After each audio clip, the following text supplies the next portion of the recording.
I noticed. Oh, oh no. That's My okay. ultimate Hopefully I'm blade. here And now. my mic was muted the entire time too. No. I love it. Oh my gosh. Such a It's dude. okay. It's okay. Um, so, alright, so we're gonna start off with some settings here for intermediate gameplay. One of the main things that really helped me lock in a little bit, one of the things that really helped me, be more consistent with my shots was my sensitivity. A lot of players will go into Valorant having, like, never played an FPS before, never having played a lot of competitive games, or, like me, came from a game like Minecraft where your sensitivity should be higher. In Valorant, my DPI, so my dots per inch on my mouse, is 800, and my sensitivity is only 0.284. It's pretty low, but it makes it so that, like, you're just a lot more consistent and precise. So you can make micro adjustments like this really easily without having to move your mouse like the tiniest fraction of a millimeter every single time. Another setting that I want to go over is your graphics quality. This is all up to preference, but it's usually a little bit easier to focus on stuff if all your settings are on low.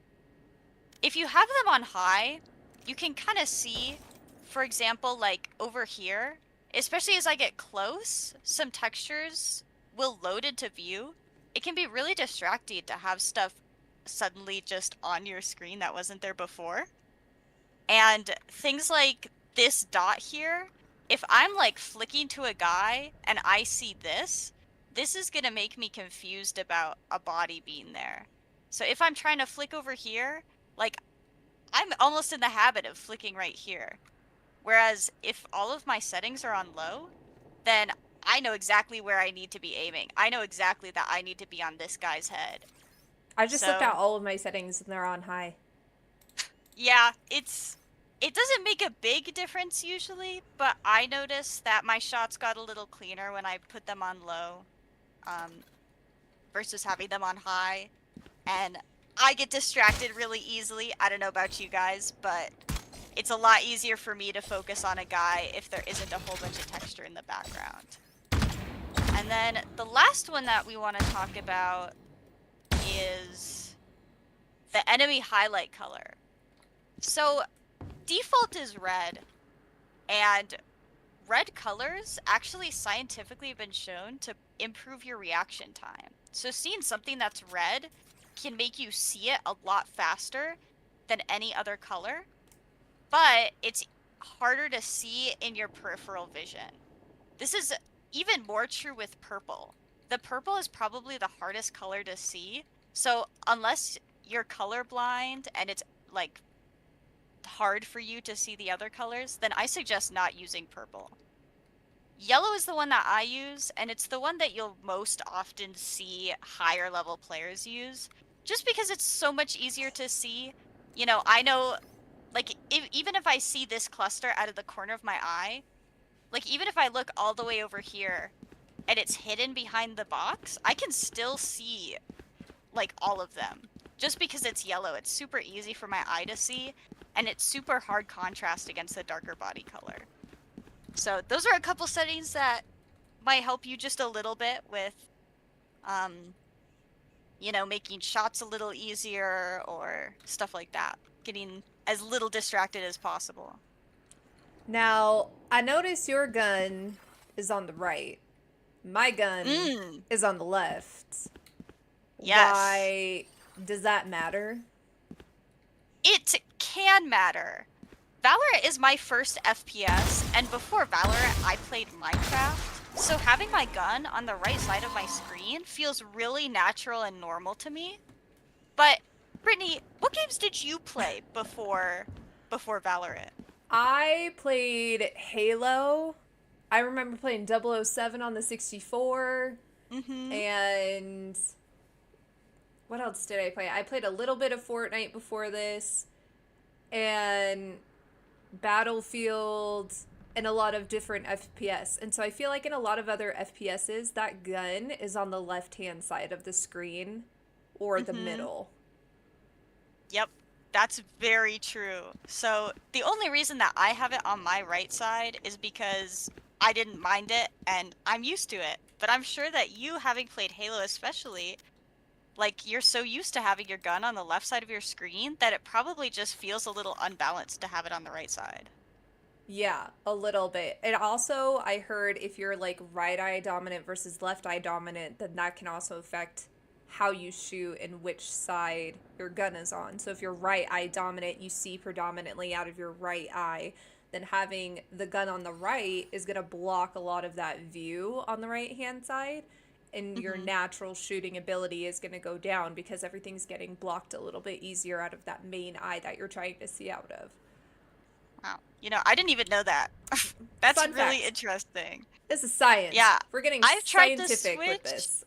I wonder if I have the wrong dominant eye for left side because I've tried to switch before and it did not work out very well. I mean, So, I'm sure it takes some getting used to if you do switch. I think that's true. playing with what you're comfortable with, like if you're brand new to Valorant or first person shooters, you could probably get away with switching back and forth and figuring out which one works for you. But if you're a very highly skilled player like you are and you've got a habit and that you've kind of developed, switching is probably just going to do more harm than good. That's that's definitely true. I'm trying Yeah. to remember where A that lot of setting is. settings, it's in other, it's first person handedness and you can make it That's what left or it is. right. Yeah. Yeah. There it is. I know it's worded a little weird, but you're right. A lot of settings are about what you're comfortable Oh, here with we and go. what just looks better to you. So, all of these settings are just suggestions. None of them are really ones where you really have to listen to them. I love it. Awesome. Any other settings? Any other kind of intermediate settings that you Um, can think of? I can't think of any. If anyone has any that they want to ask about though, like go ahead and drop that in the comments. We're happy to answer any questions or anything. Yes, put it in the Um, chat. Where yeah, is the everything chat else is tonight? pretty self-explanatory and just up to what you prefer. Awesome. Well, then the next topic on the docket is movement. So we talked a little bit about movement in the first workshop. We went super bare bones with the basics, keeping things at head height for that crosshair placement, the different types of movement. So the walk versus the run, your knife is your fastest movement, and things like that, and how Valorant really penalizes for shooting and moving at the same time. So now that players have probably gotten to practice since the last workshop, we're going to go over some more intermediate strategies. And the big one that people wanted to talk about was peeking. So, what is peeking? What does it mean to peek? Well, peeking is kind of just going to look at something. So anytime you peek an angle, you're just looking to see what's around the corner. Um, it has a lot of movement involved with it, and I figured out that once I learned how to peek a little bit better, and once I figured out what my movement should look like when I peek, um, I saw a lot of improvement with my fights personally. It went from being one-tapped to being able to one-tap. Oh, I always get So, one tapped. I hate it. Whenever I peek, I get one tapped. So, I need to learn what I'm doing wrong. yeah, so the main thing that happened to me and happens to most new players is when they peek, a lot of the time people will be holding W key while they peek. This makes it so that you just have a little bit less control over how you're peeking. If you watch higher ranked players in general, you'll notice that they'll only press their movement keys or go sideways to peek. So a big thing that you want to make sure that you're doing is letting go of W before you peek something, before you swing an angle. Um, this helps, basically, this is the foundation for every peek that we're going to talk about. You have to be out of the habit of holding W to be able to do it effectively. So the first one that I'm going to talk about is just wide swinging versus tight swinging. Actually, we should probably talk about slicing the pie versus peeling the banana first. What? Have you heard of these? Are we gonna eat? I hope so. I want to eat. I No. want pie. It would be nice, but these are just ways to describe how you're peaking.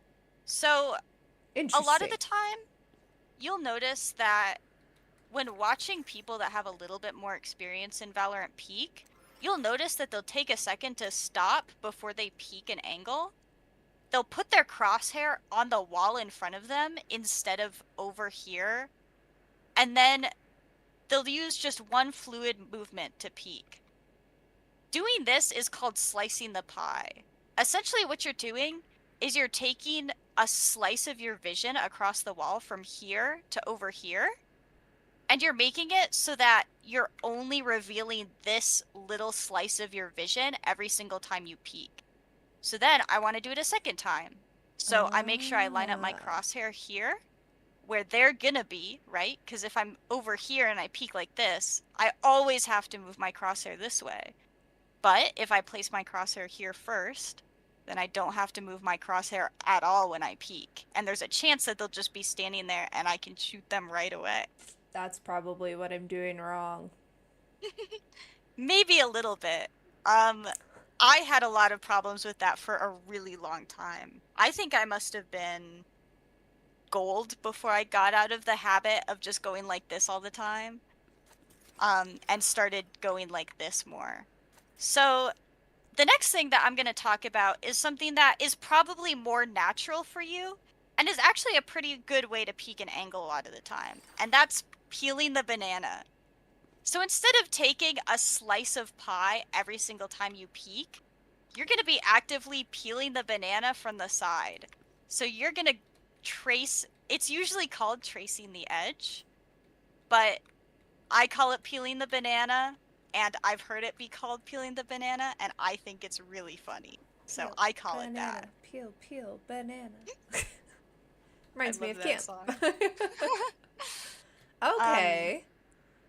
Now, Yeah, how do so you do that when there's multiple openings? Like, if you're trying to, if you're coming up into an area where, I don't know if the range has a good example of what I'm talking about. Yeah, so I mean, kind of. So say, let's just pretend, right here. We've got an opening on the staircase to the left, and then we've got an open space and staircase to the right. How would you slice the pie or peel the banana with either one of those? yeah, so a lot of my personal, like, just what I'm clearing first has to do with my familiarity with a map. So if I know that there's a doorway here, and I don't have to peek, like, all the way out from this line here, from the wall, to be able to clear it, then I'm gonna clear this first every single time. Because if there's a guy here, he can't see me if I'm right here. And if Right. there's a guy here, he can't see me if I'm here either. So I'm gonna make sure that I'm clearing this first. And then, a lot of the time you'll be with a teammate, so you can say something like I'm gonna clear right side or I'm gonna swing right side, can you swing left side? And your teammate might be like, heck yeah, I'm so ready to swing that with you. And then you count down, you do your 3, 2, 1, and then you want to line up your crosshair, because every time you're in a corner, if you think about it, you're probably just gonna be sitting in the corner, right? You're probably not gonna be like at a weird angle or anything, because all you want to do is hold for when they go up here. So you're Yeah. probably just gonna be standing here, which means that you want your crosshair to be on their head the second you swing. So what I try to do is swing like this and pre-fire, which means Mm. even if they're not there, I'm still gonna left click a couple times, just so that if they are, I still get them. And they don't have time to react to me swinging because I'm not reacting. I'm being proactive, I think is the phrase that I want to use. So Okay. I'll usually pre-fire this and then swing the other side. This is actually a great example of what jiggle peeking can look like, is just swinging and pre-firing a little bit and then leaving.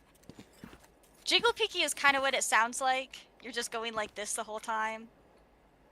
This gives you a lot of information without having to really commit to a fight. So if there's a guy here, if I go like this, I can see him just for a second, but he won't have time to shoot me. So it gives you the information that there's a guy there without having to fully commit to the fight there. So that's really Okay. helpful for if you don't have a lot of information about an angle, or if you're waiting for someone to come up here, then you can just do this repeatedly, and then the second that they get here, you're gonna know about it because you're jiggle peeking the whole time. Okay. Is jiggle peeking the only type of peeking?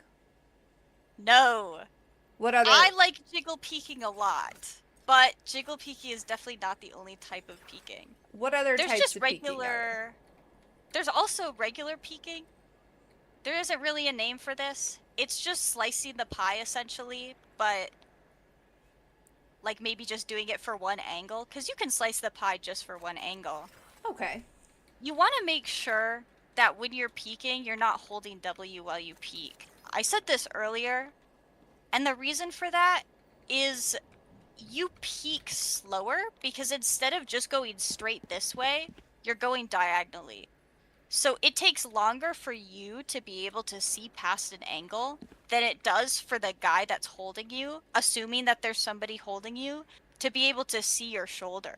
So you want to have an angle, or you want to have peeker's advantage, which means when you swing, you are prepared to take the fight and you're prepared to see the person in front of you without them being able to react to you as quickly as you can react to them. Because you're kind of primed to be able to shoot them to take that fight. The next one that I want to talk about is crouch peeking. I'm sure that a lot of you guys have heard this before, but crouch peeking can involve... It's usually a type of jiggle peeking. So basically what you're doing is you're just crouching for a second when you peek. The point of it is to try to throw off somebody else's crosshair. If Ah. somebody's holding you exactly at head height and they're ready for you to peek, and you peek and you're crouched, they're gonna have to change their crosshair height, which isn't quite as natural as going left to right for a crosshair. So it throws off their crosshair, and also it gives you a lot of information so that if your jiggle peek, like, say that the other person has really good reaction time. If you jiggle peek and you're crouching, there's basically a 0% chance that they're gonna shoot you first. Because you're throwing Oh. off their crosshair, you're making it so that they don't have a lot of time to see you. This is more of like an information type peek. You can use it to just like pre-fire as well, like I talked about earlier. So you can crouch peek to tap fire a little bit. And this is also pretty good because it gives you like a second to be able to shoot and then immediately go back.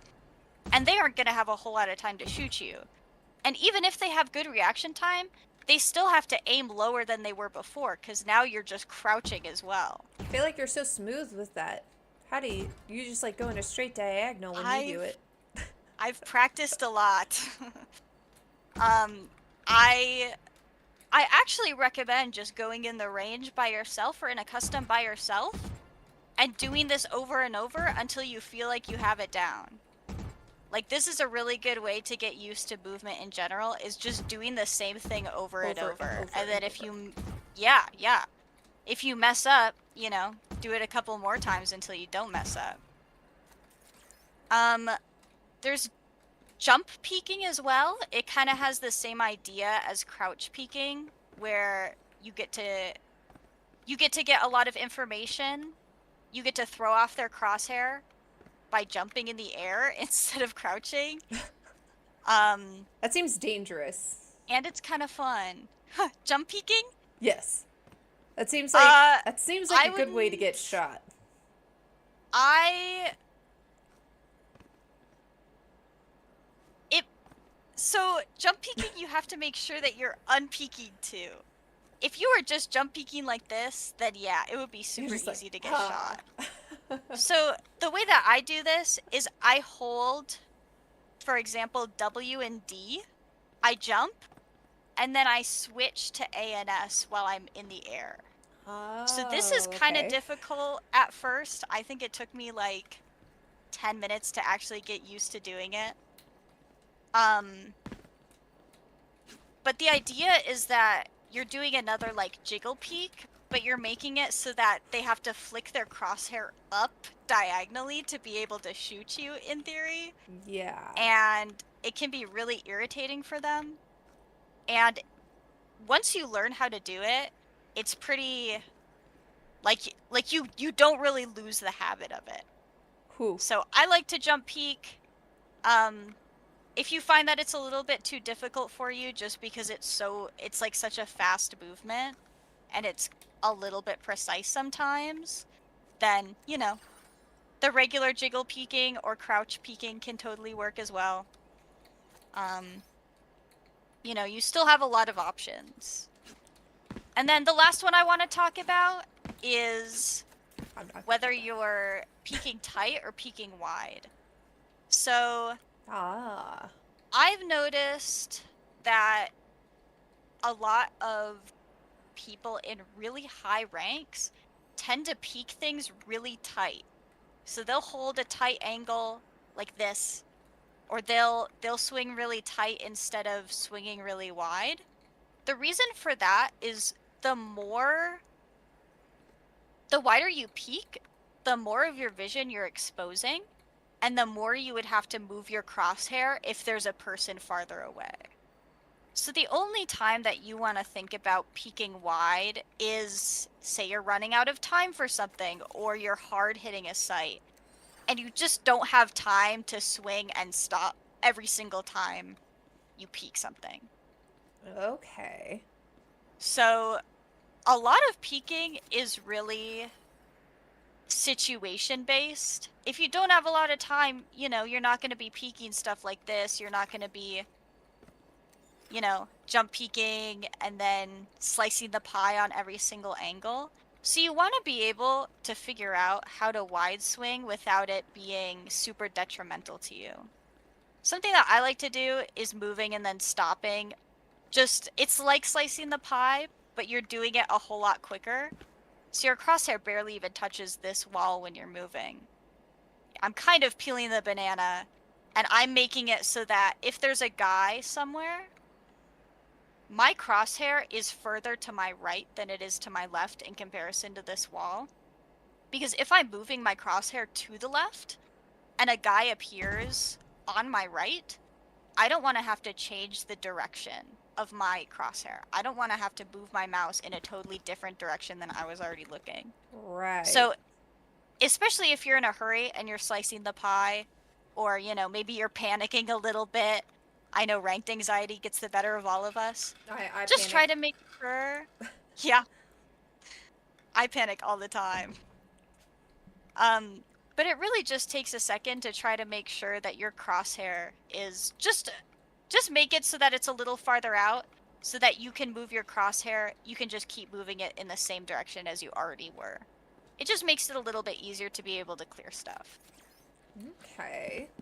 I like it. Yeah. So, with that, you talked about angles a little bit and the line of sight.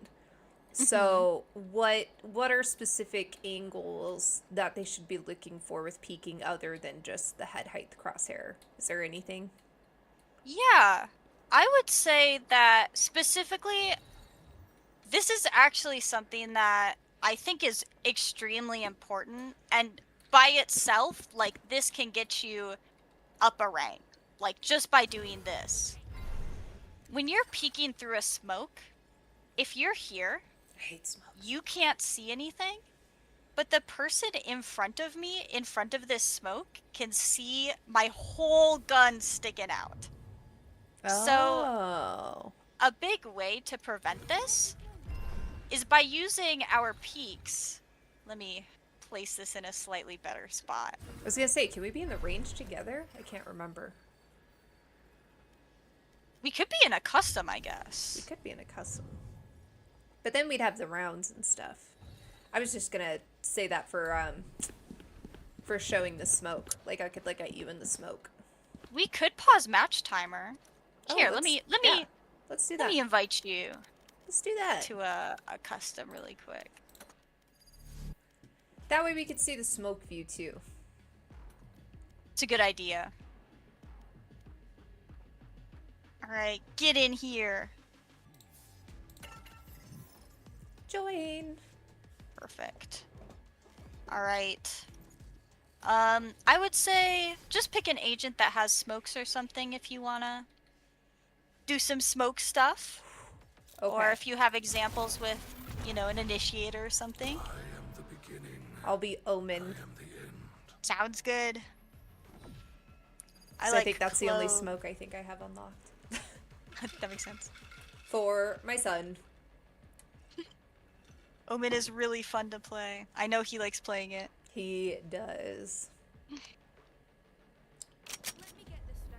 All right. My ultimate is ready. Perfect. All right, if you want to make your way to A.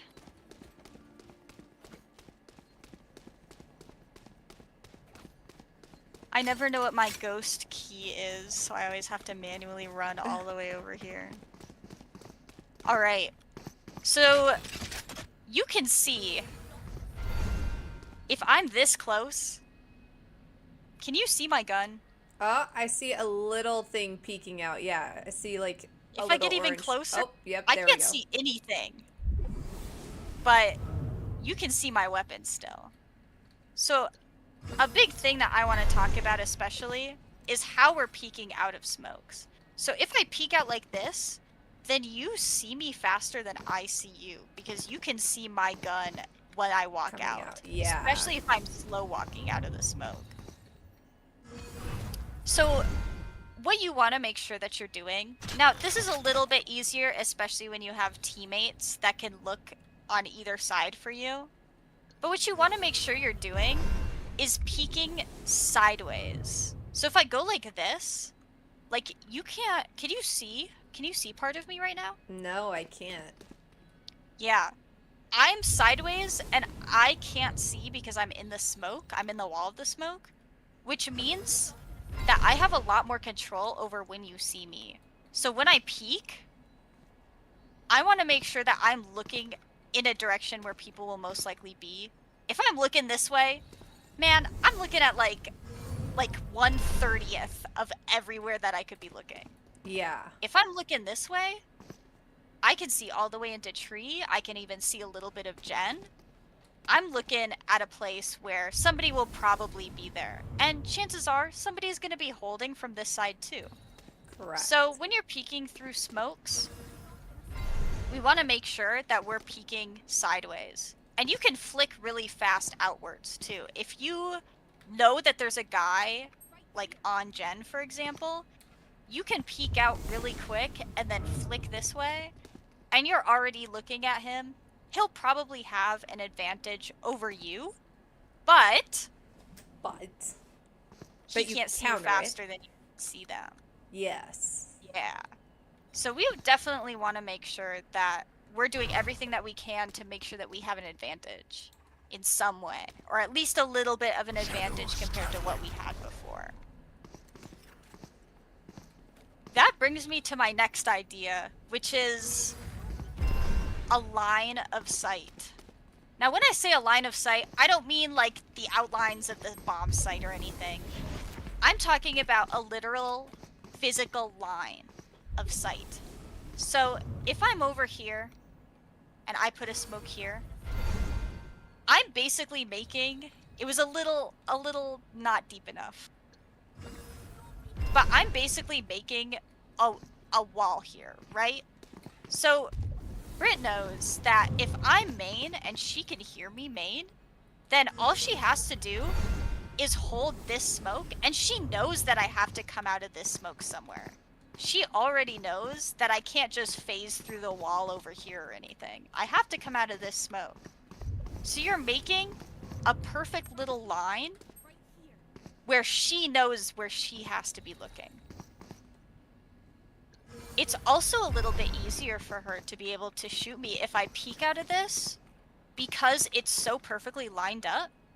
she knows firstly that she only has to look here, but she could also be on either side of the smoke.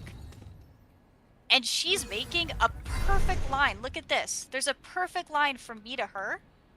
If something peeks out of this, if we're teammates and we hold this cross, both of us know that we only have to move our crosshair from here to here. Because if somebody peeks out just like Britt did there, we know exactly where we need to be able to be looking. Yep. And our crosshair is already on her forehead.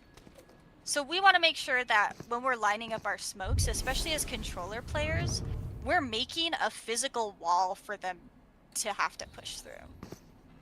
If your smoke is like this, look at how Brittany has to hold like every single angle here. She has to hold every single side, and I can guarantee you that if I peek, look, she's not even looking at where I'm peeking from, because she doesn't know where to expect. Yeah. So, yeah, definitely make sure that if you're a controller player, you want your smokes to be making a wall, to be making a line.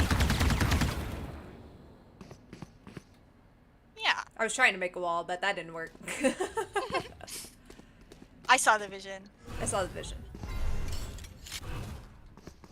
That's the main thing that I talk about when I talk about being a controller in general, is you want to make it as easy as possible for you to shoot somebody that comes out of the smoke.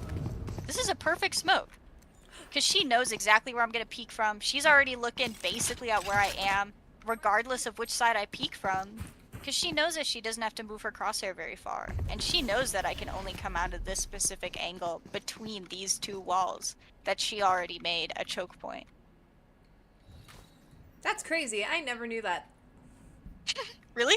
Well, I never play controller. I never play smokes, so. Yeah, you don't even have to worry about it. No. That makes sense. Everybody always just asks for a smoke player, but now I see why. They really, like, change the game. Yeah, it becomes a lot easier to hold stuff, and it makes it easier even to hit sites, you know? If you're having a hard time getting out on site, a way that you can mix it up is by putting a smoke here, so that you guys can all come out of the smoke at a different angle. And look, she doesn't even know that I'm over here. Nope. I'm hiding and she doesn't know. Or I can come out this way, or I can come out in the very front. There are so many different angles for me to come out and be able to hide in a little corner if I just smoke a little bit further out. You'll see these be called lurk smokes sometimes, and it's so that somebody who wants to like just be on a site or be somewhere, you know, they just have to place this smoke, and then when they swing out of it, it's kind of creating a line of sight for them too. Hi, Juji If Fruit. I swing out of this, huh? Oh, sorry, I was reading the chat. I just saw Juji Fruit finally made it, but it's in the middle, so I'll have to catch another stream. If it happens again, it will. We will have one more in the middle of December. And then they'll always have the 17th. replay. Yep, December 17th. And they'll always have the replay on the videos, so you can rewatch it. So don't feel bad. Thanks for joining. Yeah, it's always nice to see you guys chat, especially. I know the first chat was a little more active in the first workshop. We're a little quiet today. Yeah, it is a Wednesday. I don't know if that changes anything. Maybe it was during the summer? What day of the week did we do the last one? No, it was just in October. It's just like 2 weeks ago was our first workshop. Yeah, it wasn't too long ago. I don't know. But total Valorant noob. We all start somewhere. When I first started, I placed iron, you know? It's been a journey. I knew nothing about this game when I first started. I think my headshot percentage was 3%. So we all start somewhere. We all come from humble beginnings. So if I place a smoke like this, I give myself a line of sight where when I'm peeking out, I don't have to even worry about this direction. I can peek out and Brittany can't even see me at first. Yeah, She'd have to come actually all the way swing around. out this side. Yeah. So using smokes to your advantage too can be really, really helpful. In fact, one of the things I like doing is if somebody has a one-way, I don't know if this map has any one-ways anymore, But if somebody has a one-way, then you can put a smoke underneath it, and it makes it so that even though you have to peek out of a smoke, you're no longer one-wayed. So that's a little trick, a little tip that I like to give out. I guess maybe I could do it here. Yeah, so you can see my feet, Yeah. and I can't see you at all. But if I just put a smoke here, then I don't have to be in a one-way anymore. And I can just peek out of the smoke. And I'm still at a disadvantage, but I'm no longer in a one-way, so I at least have a chance to be able to fight whoever's in front of me instead of her just being able to shoot me right away. Because I can tell you right now, I can't see anything in here. Shadows His travel. smokes are weird. There we go. Yeah, they're a little strange. I Alright, love well, it. Anything else with the line of sight? Maybe like higher up angles or low angles. I would say Like a lot of it comes go down up to here. familiarity, I suppose. maybe. So this map. if I'm clearing a map, like if I'm swinging out main, then you know I'll be looking where people are gonna be. So I know that there's probably not gonna be anyone standing directly in front of dice. That's what this call out is, because there's two boxes and they kind of look like dice. But Where do when you I'm learn swinging- these names? from either playing the game or watching people play the game. Okay. I highly recommend watching people play the game. I learned a lot of what I know from watching various Radiant players play the game. It can be really helpful. You learn a lot of callouts really fast, and you learn what to look out for pretty fast. But I'm making sure that when I'm swinging stuff, I'm looking at where somebody is probably gonna be. And because I know what the map looks like in my mind because I played it so many times, I know that this is right before dice, so I'm swinging this to look at it. And I know that if somebody is going to be anywhere by dice, they're going to be heaven. So I'm looking at heaven the next time I swing, so that if somebody's here, chances are they're going to be up in heaven as opposed to down below. So I'm making sure my crosshair's lined up, and I'm peeking heaven. Then the next part I'm going to peek is down here, because I know that somebody's probably going to be hell if somebody's holding sight. However, if somebody like Brit is at the top, is on heaven, I know that I don't have to move my mouse that far if I have my crosshair here. I can just move it directly up, and I'm not going to, for obvious reasons, but I could just shoot her pretty easily. This is a part of why slicing the pie is so important, because she's at such a weird spot that if I wide swing like this, first of all, my eyes are over here, so I don't even notice her if I'm looking over here. But secondly, I have to move my crosshair all the way over to be able to see her. And I bet that something that she's doing right now too is looking at where I am. So her crosshair is already where I'm gonna be peeking, which is exactly what she should be doing. Because if she looks somewhere else, she has to move her mouse super far to be able to shoot me. The whole point is being able to shoot me as quick as possible. So, yeah, just a couple more things to keep an eye out for and think about, especially when you're clearing sites. Something that I like to do and what I tell the people I coach to do is just to do drills by themselves. So a lot of the time, this is like one of their least favorite things to do. And it's understandable because I also hated doing it when I first started. But I'll take the time to go into a custom lobby by myself, and I'll just peek angles over and over. Especially here, I'll peek these angles, and then I'll walk up, and I'll clear this, and I'll clear this, and then I'll jiggle peek this, and swing this, and I'm making sure that I'm slicing the pie with most of the angles, and then I go all the way back to main, and I do the entire thing again. And this helped me a lot with firstly knowing what to clear, but also being in the habit of having good movement when I clear stuff. A big thing that I often have problems with is breaking habits that I should have. So, you know, if I'm clearing this, sometimes I'll be walking forward a little bit instead of just using my A or D keys. So doing this can especially prime me to be totally in the habit of just using my sideways movement keys, of making sure that I'm peeking in a good way that'll actually benefit me, of having okay movement while I'm clearing stuff. It just puts me at an advantage, even if I'm not necessarily thinking about and putting a lot of my energy towards peeking well or having good movement. I really like that. I feel like I need to do that more as like a warm up, just coming into a random map and walking around because I have played faster paced first person shooters. My mind is just like we gotta go in and we gotta shoot now. Like you just gotta go in, and it really is a slower paced movement first person shooter. The reaction times are quick and the shooting is very quick and precise, but like the actual movement is very slow. It definitely is, especially if you played something like Marvel Rivals or Overwatch. Man, Oh you yeah. move so much faster in those games. It's just It's sheer so much chaos. different. Yeah. Yeah. Whereas this is Yeah. very quiet, it's very intentional.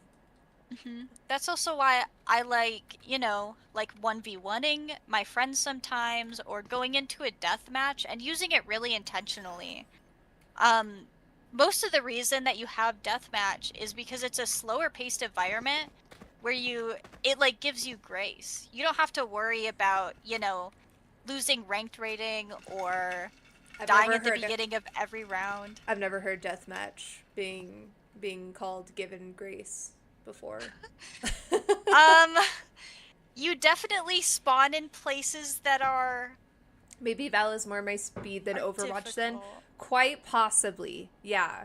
It very well could be. Um if you so Marvel Rivals for example or Overwatch or like hero shooters or even Halo, depending on the online mode that you play, they're very chaotic. All of the abilities and everything that you're doing is extremely fast paced. And there's not always a rhyme and reason to what you're doing. You're paying more attention to your ability cooldowns to get them out as fast as possible and things like that. With Valorant, it's very much more slow and intentional. You don't have a reload on your abilities. You know, there's no timer. They're not going to always come back. It's a one and done or a two and done depending on your ability. You have a cooldown time. Some of them will come back. Like Sage's heal comes back, but it's a 45-second cooldown. So the chance of getting it out twice in a round is pretty rare unless you're using it right away in the beginning. So you may not always get that extra cooldown on some of the abilities. So you have to be very methodical, not only in the thought process, but in your actual movement, which is what Ellie's talking about. It's a lot slower and intentional movement. Plus, you get that penalty when you shoot and move at the same time. So you don't want to. You need to stop while you're shooting. So it very well could be.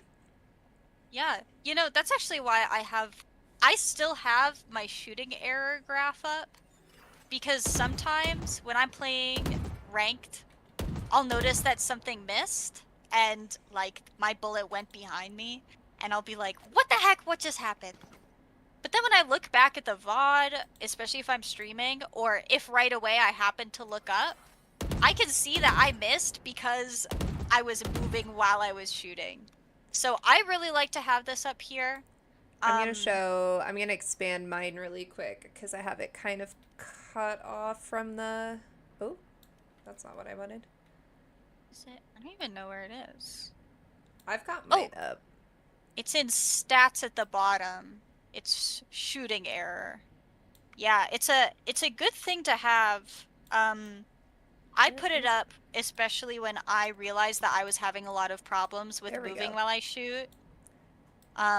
I came from like Minecraft and Animal Crossing, so I was definitely not super used to the idea of holding still while you left click. Um, So that little graph on the right, I finally got it showing. So you can see when I do a single shot, then our doubles, triples. So Yep, you'll see and then if those little you bars. What do those bars move mean? while you shoot, then it Oh, the it turns blue. blue. It turns blue. Yeah. So the bars are like how inaccurate your bullets will be. Okay. So it's basically, you can see that it's degrees. That's how many degrees away from your crosshair the bullet might end up. Okay. On average. So at the very beginning, if you're not shooting, for me, when I left click, it says 0.25 degrees. So that shows the initial bullet inaccuracy that you always have on your gun when you're not shooting it. The very first bullet that you shoot has a chance of being 0.25 degrees, so a quarter of a degree away from where you're shooting, where you're left clicking. And you can see, you know, if I left click here a lot, you can see that there's actually quite a bit of spread compared to how small the bullet hole is.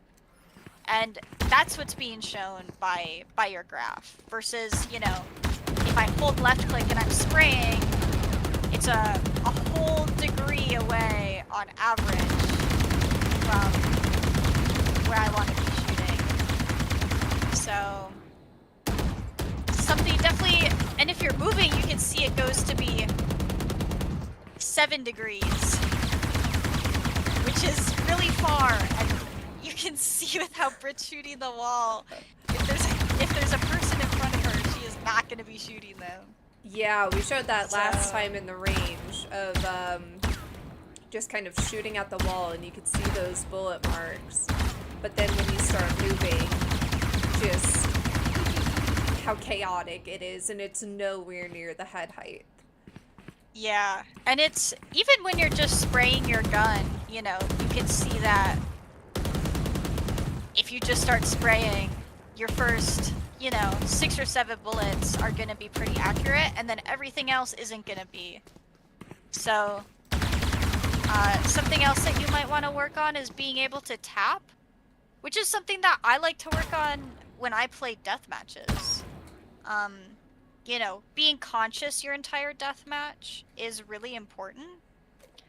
I'm very conscious of how much I die in deathmatch.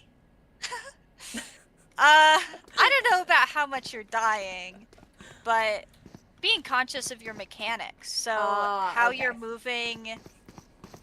It's easy to get caught up in how much you're dying in deathmatch and how many people you aren't killing. It's really easy to focus on something like that. But when you're playing a deathmatch, you want to use it in a way that you're learning a skill or practicing something. You know, I see a lot of the time, and I used to be like this, where people will say, I won 3 death matches in a row, and then I lost all my ranked games. I don't understand how I can win a death match in a lobby full of people that are higher ranked than me, and then not do well in my ranked games. And it's because they're practicing the wrong kind of skill set. Yeah, more often than not, actually, it's because I'll ask them, what are you practicing in your deathmatch? And they'll say, like, what do you mean? I'm just trying to kill people. And that doesn't really help you a whole lot. So definitely something to focus on, especially if you really are focused on getting better and getting better fairly quickly, is when you're in a deathmatch, you're given the time and the grace, and it can still be frustrating, and you can still die really fast or be spawn camped or something. But more often than not, you're given a few seconds at least to be able to, you know, you spawn. Now you have the option to do what you want. You can line up your crosshair over here. You can make sure that you're totally ready to be swinging it, and then you can swing. And then you can swing this. And then you can walk up, and you're being given, you know, all the time in the world. And you can hear people, you know, if somebody's heaven, then you'll be able to hear them and look over there. If Brit's over here and I spawn here, I'll be able to see her on the minimap too. So I know that I need to line up my crosshair here and then swing to shoot her. That's something that you're kind of given an advantage almost in deathmatch, just because you have so much time to line up your crosshair and swing, and you only have to worry about yourself the whole time instead of worrying about, oh man, my teammate's swinging already. Shoot, I need to also be swinging and helping them out. So, yeah, I think deathmatch is definitely a tool, and I like to use it for stuff like that. I love that. It also will make you feel a little less bad about yourself, I feel like. Like, I go in feeling bad all the time because I'm not winning. I'm getting maybe 10 kills in deathmatch. But if I'm going in with this intention of, like, working on my peaks or slicing the pie or very specific movements, well, then my death count or my kill count doesn't really matter because that's not what I was there to focus on that time.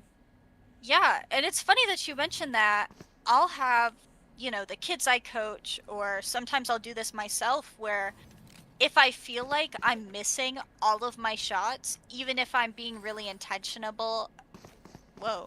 really intentional about, swinging and only shooting a couple bullets or only tapping, and that's what I'm like trying to do. I'm not crouch spraying anybody or anything, but I'm still missing a lot, even though I'm taking my time when I aim. I'll go into a deathmatch sometimes, and I'll just do this. And then maybe I'll unpeek them, and they're shooting at me, and then I'll repeek them, and I'll just trace their head the whole time. And I'll try to make sure that they can't shoot me. I'll try to, try to strafe a little bit, and I'll jiggle peek them a little bit, and I'll just try to have my crosshair on their head as much as I possibly can. I love that. That would be like great to do in a custom lobby with like 2 people to just practice that. It's really helpful, and I notice that when I do that especially, I don't know why. Maybe it's because I'm focusing on just being at their head and it becomes a habit instead of focusing on intentionable is the word of the night. I'm stealing intentionable. I'll start using that. That was a little embarrassing, but at least it's funny. And the range does have a mode with the bots that you can set a random strife to as well. That is true. So if you get nervous about being in a deathmatch or something like that, maybe you get frustrated in deathmatch if you die really fast or something, then that is a really good option, is using the strafing and the bots. It just kind of forces your crosshair to want to be on somebody's head instead of, when you peek, you're thinking about like shooting them and shooting at their head instead of focusing on your crosshair being on their head before you're shooting. So, that can help too. If you're intentionally not getting any kills during your deathmatch, then it makes you feel a little bit better about having not gotten kills before, because you just had a deathmatch where you got 1 kill the whole time because you're intentionally not getting kills. So that definitely can help a little bit. I know it's helped me before. It's still something that I do. I stream on Twitch, and you can see, I think, one of my recent VODs. I take a deathmatch where I'm not even shooting, and I'm just going like this and trying to have my crosshair on their head without getting shot the whole time. And then, I only shoot them. I only press left click once. I shoot, and then if I don't manage to hit them, then I reset. I try not to kill them. I'm just putting my crosshair on their head. And then if I feel like I'm calm enough and good enough at it to get a shot off and know that I'm going to kill them, then I'll shoot another bullet, and then I'll see if I can kill them or not. So I love that can be kind of helpful. Yeah. Right. It's nice for me, I think, because then I can think, if I'm already doing bad in a deathmatch too, then sometimes I'll switch to that and I'll be like, oh, I just did poorly because I was doing this thing where I wasn't getting kills. That can make that's me how feel I a little better. Whenever I Yeah. play deathmatch, I just focus on the kills. I'm like, oh, I'm not fast enough, or I'm not quick enough, or I'm not aiming right, or I'm not doing whatever. Mhm. But hearing that it's kind of a different skill set, like if you're good at deathmatch, that doesn't always necessarily translate into the real game. And that they might not be they might be great at deathmatch, but not be great at the actual classic game modes.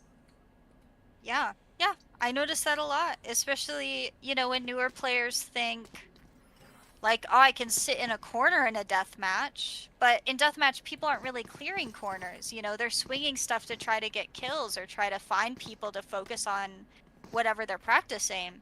So if somebody's just sitting in a corner, of course they're going to win the deathmatch. Of course they're going to do well.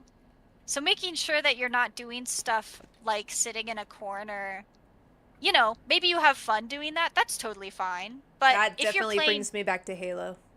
yeah, yeah.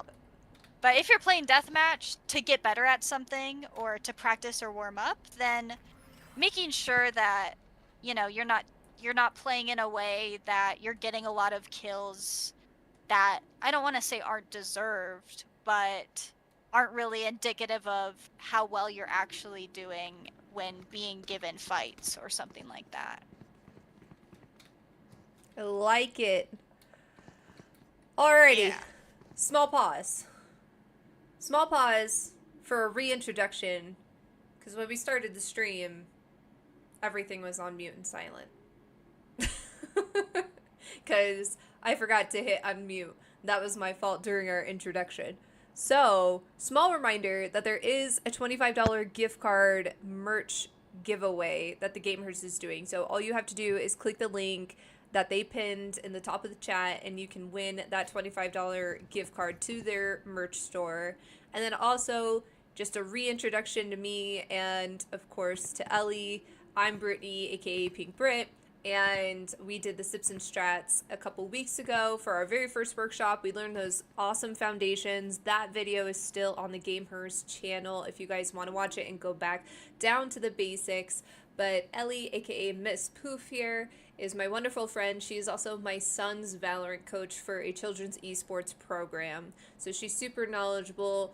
Peak rank was Radiant, and she is here giving us those intermediate / advanced strategy tips for Valorant. You guys can use that in the 1v1 me tournament that the Gamers is going to be hosting in February. So if you want to sign up for that, just go to their socials and go to their Discord or to their app, and you can sign up for all of those events. So, with that, what's our next topic? Our next topic, it looks like I think buying economy. yeah, we could talk about Sentinel stuff really quickly if we wanted to. Oh, yeah. I think that might be a good idea. Yeah, I think we Let kind me of see. touched Wait. lightly on the agents, but we only talked about smokes. Yeah. 30 seconds left. Okay. Let's see. Alright, I'm running back to A. Wait, can I change? Should I change? Can I change my hero? How do I change? Yeah, you can if you want to. Yeah. I think How do I I'll do that? restart the next round Okay. I if was like, what? if you change it. I was like, how do I? I think it's in cheats and then all the way at the bottom. Oh. Who'd you pick? Who are you, Cypher? Yeah. I'm Cypher. Yeah. Let's go KJ. 30 seconds Alright. left. My ultimate is ready. There we go. Perfect. So, something to think about when you're playing a Sentinel is whether you want to be a Sentinel for information or you want to be a Sentinel to create what I like to call a barrier for entry. So, actually, I could swap teams. And then... Can you go A main? Go A mate. Yeah. Maybe. Or I could go. I'll go A main. Oh, Calling my bot. It's okay. I I can recalled make my it bot. a respawn. Hopefully it works for both of us, but we'll see. So if I die, I'll still respawn. But one of the ideas of being a sentinel is that Brit wants to make it difficult for me to be able to get on site. So go ahead and do like whatever kind of setup you want to do, Turret out. and then I'll try and get on site from there. And then as a sentinel, something that you wanna make sure you're doing is if you have flank util, always put flank util, and always put it at a spot where it makes it the easiest for your team to know if somebody's flanking. So if I put my flank util right here, and we're not out on site yet, and they fast flank, then they don't even hit the trip and they can still see us and shoot us. So something to keep track of is keep in mind, you know, if my trip's here, then they have to walk through it or break it to be able to see me over here. So yeah. Alarm All right. out. Do you have your setup? I think I have my setup. All right. So firstly, whoa! Don't shoot me yet. Sorry. I got excited. So the first thing that I'm paying attention to is that there's a KJ alarm bot, and it's already difficult for me to get on site because of this bot. So the first thing that I have to do is break it, and that also tells Brit that I'm here. She knows that I'm a main, and she knows that I've been hit by the bot a couple times, or the bot at least has seen me. So if she's already prepared, she's probably calling to her teammates that I'm A. This creates, firstly, it forces me to give her the info that I'm here, and usually multiple of my teammates will be shooting the bot at the same time, which means if at least 2 or 3 of us are shooting the bot because we see it, Brit's gonna be like, oh my gosh, team, there are at least 2 or 3 guys here. And that means that her entire team gets that information and gets to rotate, knowing that we're probably gonna hit A. The second thing that does is it gets me a little bit down on HP, which is pretty good. It just makes it a little bit more difficult for us to get on site, because now I have to worry about being low HP. It also delays us a little bit, because I had to spend time shooting the bot. So if one of my teammates wants to go through cat, let me see where my... Sorry. Okay. Yeah, I didn't. So if she puts an alarm bot here, then another barrier to entry is that I have to give her the info that I'm here 100% of the time if I want to make it into cat. The only thing that I could possibly do is like put a cage around it and walk around it. But in that case, Britt can see the cage and she's like, what the heck, there's a Cypher cage here. That means that Cypher is cat. You guys, there's a Cypher here. So a big idea of being a sentinel is making it either way more difficult for people to get on site or to make it so that they have to give you the information. You know, if I wanted to avoid that, I could have thrown a Cypher cage, but that's only assuming that she can't see me, you know. Maybe my teammate already put a smoke here, so then if I cage here, she can't see it. But she has the information that we're probably going to be in tree because she's being smoked off. So as a sentinel, you want to get information and you want to make it so that it takes a little bit longer. I could have just run into tree and then shot her, maybe if I'm good enough. Take a, you know, kill whoever's in here, and then run onto site. But with the alarm bot, now I have to be worried about the alarm bot, what information I'm giving her. I have to actually get rid of the alarm bot, you know. Then I have to shoot this, and everybody can hear me shooting my gun, and now everybody knows that I'm pushed up here. So it's really good for a sentinel to be able to delay a push while getting as much information as possible at the same time. That's a lot of what you want to do with Cypher as well. If you want to go a main really quick, some of the silly trips that I like to do, there's this one, which isn't exactly a one-way. I think it's definitely still breakable.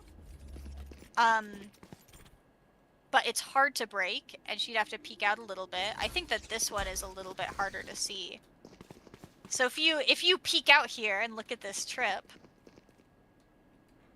and try to break it.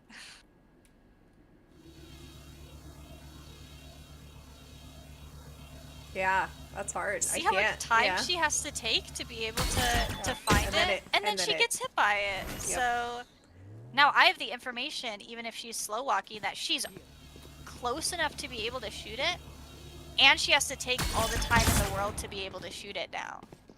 That's also a good time if she's in it and I know that she's shooting the trip. I To can just peek shoot her and me. kill her right Yeah. away. Yeah, Because I'm too busy trying to look for it. exactly. Yeah, it's important as a sentinel to be able to use your toolkit to your advantage. And yes, a lot of being a sentinel is holding down a site for your teammates. But if you can, be selfish with it, and if you can, benefit yourself, like how I would if I put this, you know, if I put this trip down. I don't even know where I just put it. Placing I'm lost. sentry. What's here?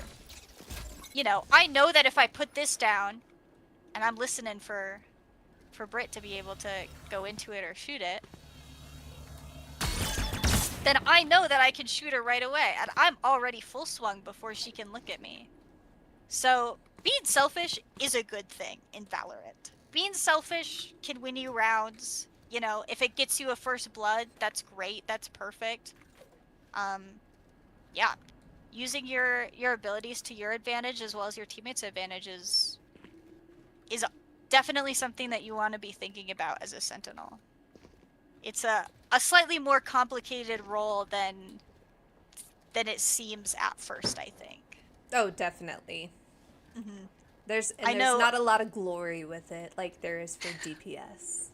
That's true. I know Britt plays a lot of KJ, so she's more than familiar with how complicated the role can be.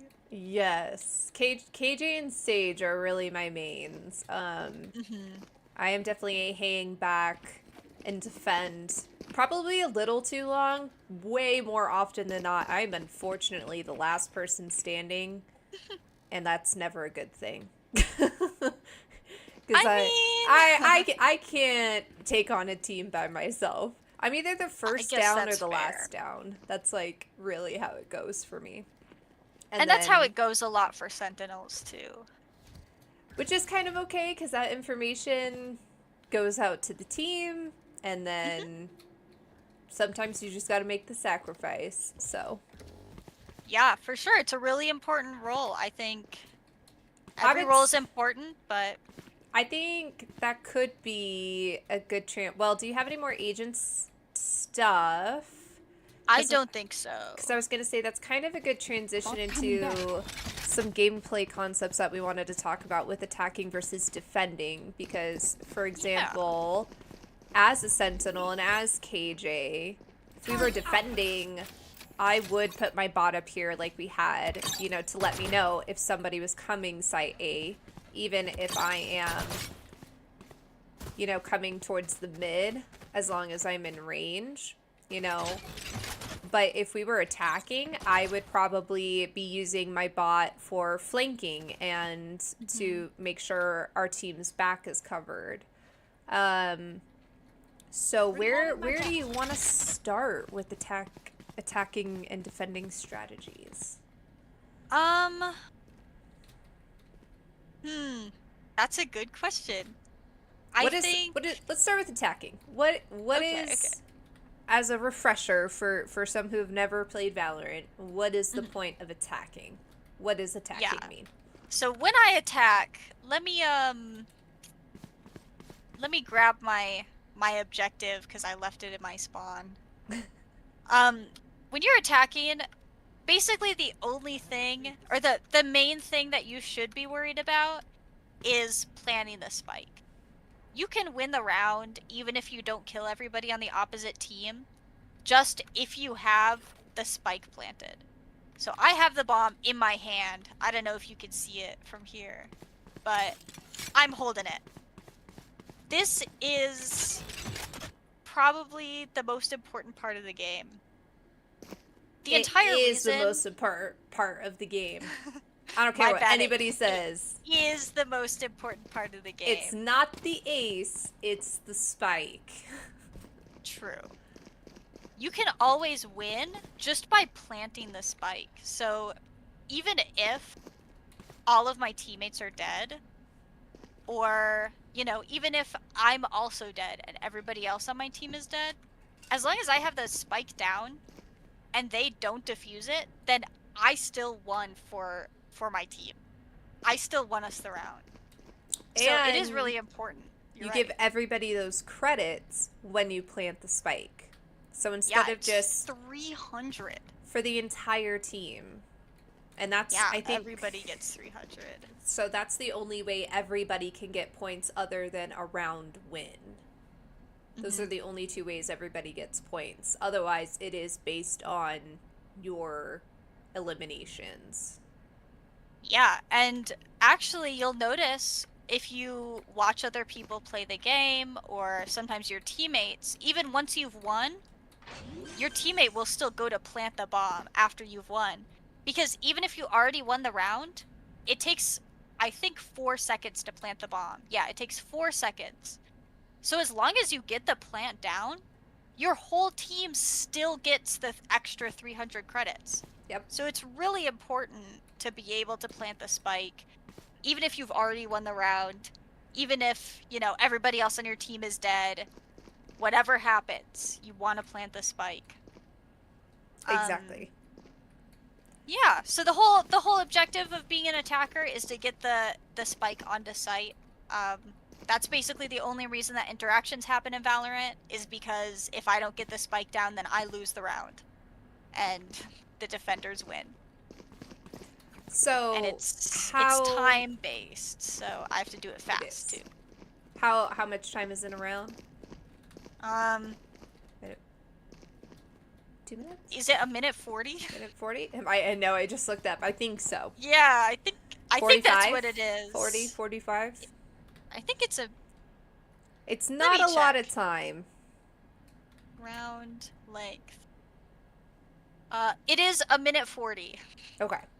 Fact checked. Fact check. It's definitely not a lot of time, especially if you have a teammate who wants to, like, flank through mid or something. My teammate would have to start. Oh my gosh, I should probably make a ghost keybind.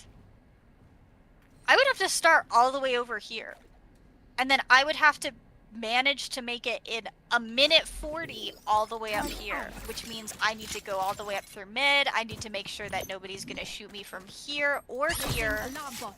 or make sure that somebody's pushed up from B to shoot me. And then I have to clear this, and I'll have to clear all of this, and then I have to somehow make it. Oh no. See, I get vulnerable, and now everybody knows that I'm here, and I'm so embarrassed. Because chances are I'm gonna die before I can make it up here if I'm not, you know, very intentional about how I'm using my time. So, Bot yeah, coming back. the time definitely matters a lot. I've lost so many rounds just by not using my time correctly or wisely. So it's definitely something that you want to make sure that you have in your head. So with attacking, what do you think makes attacking easier, or what do you think are some main objectives for attacking other than planting the spike? Is it using like heavy utility? Is it I don't know. Yeah. I think it depends on what you're aiming to accomplish in the beginning of a round, especially. Because at the end of the round, you know, you want to be able to plant the spike because it's a free 300 credits that you give your entire team. That's great. But every single round is different. And not every round is your only objective to plant the bomb. Sometimes you want to use a round to find out information. If I don't know that the enemy sentinel plays on A, I want to be able to know where the sentinel is playing. Because if she's A, then my team is going to be like, oh my gosh, KJ's A, guys. let's go B instead because she is a pain in the butt to try and deal with, especially as an attacker. So, you definitely want to figure out if you want to accomplish, like, finding that information, and then once you do find that information, what do you want to accomplish with it? You know, what do you want to try and figure out? What do you want to try and do with the information that you have? If I know, for example, that Brit is playing A, but my teammate saw 2 people on B, one in market and one in mid pizza, or maybe one pushed up mid bottom, then I know that Brit is the only one who's playing A side. And then I can say to my team, KJ's alone on A. It's a pain in the butt, but if we explode out and we manage to gang up on her and shoot her pretty early in the round, then we can take site and make sure that we get the bomb planted without her whole team being here yet. So definitely a big part of Valorant is figuring out what you want to do with every single round. A good way to get information is called defaulting. It's where you just have different people on different parts of the map. So maybe I have, you know, one of my teammates is with me, and then one of my teammates is just holding B lobby. So they're just, maybe they're just looking, they're standing here and they're holding here, just so that they can see if somebody walks up. And then I have somebody here and somebody here. And all we're doing, you know, maybe I'm just jiggle peeking this, I'm shooting around, I'm finding the turret and shooting it. You know, maybe I know that she puts down an alarm bot right in front, so I'm just shooting this really quick, just making sure that I can get rid of some of the util that they have here. And I know that Brit is here. I know that she has her turret up, so I'm shooting this and setting it up so that if my teammates want to go here, then we can do that. And we don't have the barrier to entry that Brit is giving us by playing KJ and by putting the turret up. I like it. Is that a good explanation? Is Yeah. that a lot of words? It's a lot of words, but it makes sense. You know, I'm like, as you're talking about, I'm thinking back to games that I've played, and I'm like, yeah, it's very often, I'd say more times than not, instead of all of us going onto one site for defending, you know, it's 2 on one and maybe 3 on the other, or like 2 on one, 2 on the other, and 1 in the middle, or something like that. So it definitely, as you're explaining it, makes perfect sense as I like replay past matches in my head. Yeah. And very, I'm very sure common. in previous matches you probably noticed that people would be like, you know, KJ, you can solo A, which means that you have more players to be able to play, you know, 2 on B and then 2 mid somewhere. But if you're alone on A, then that's information that's valuable to the enemy team. So sometimes maybe you'll do something where if you've played A a bunch before, then you'll switch over to the B site.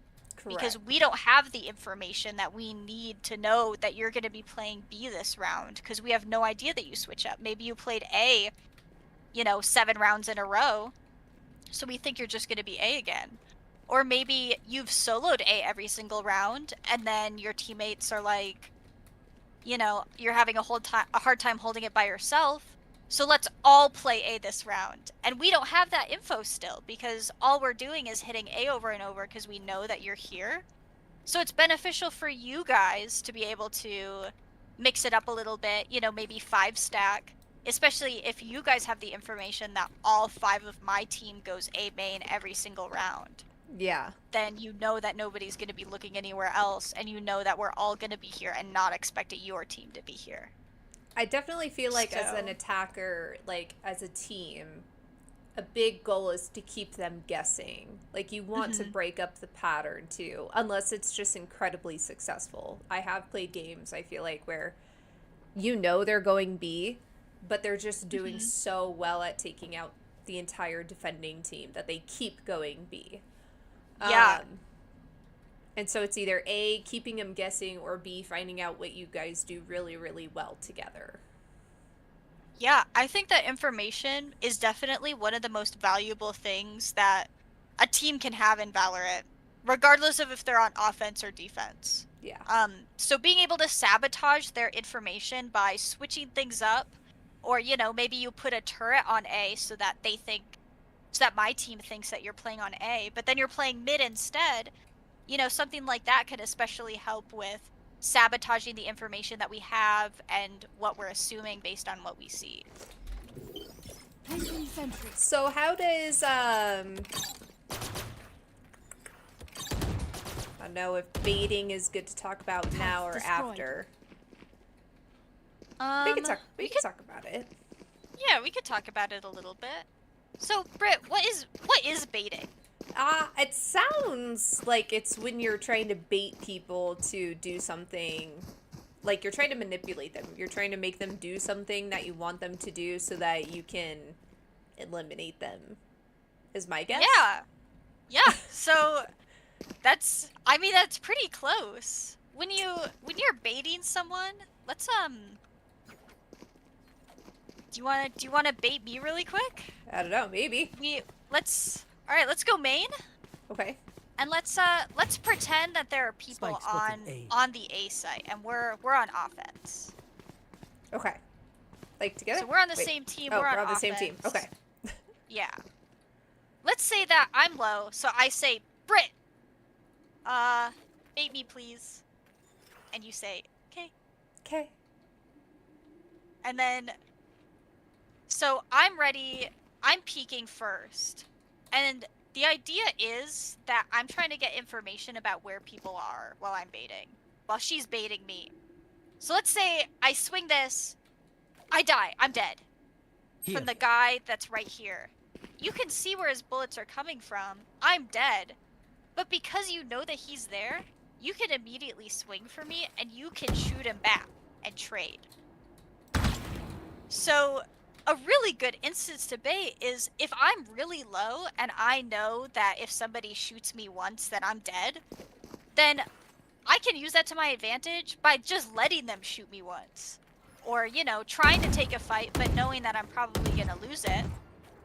Guaranteeing that Brit can just swing right after me and kill the guy instead.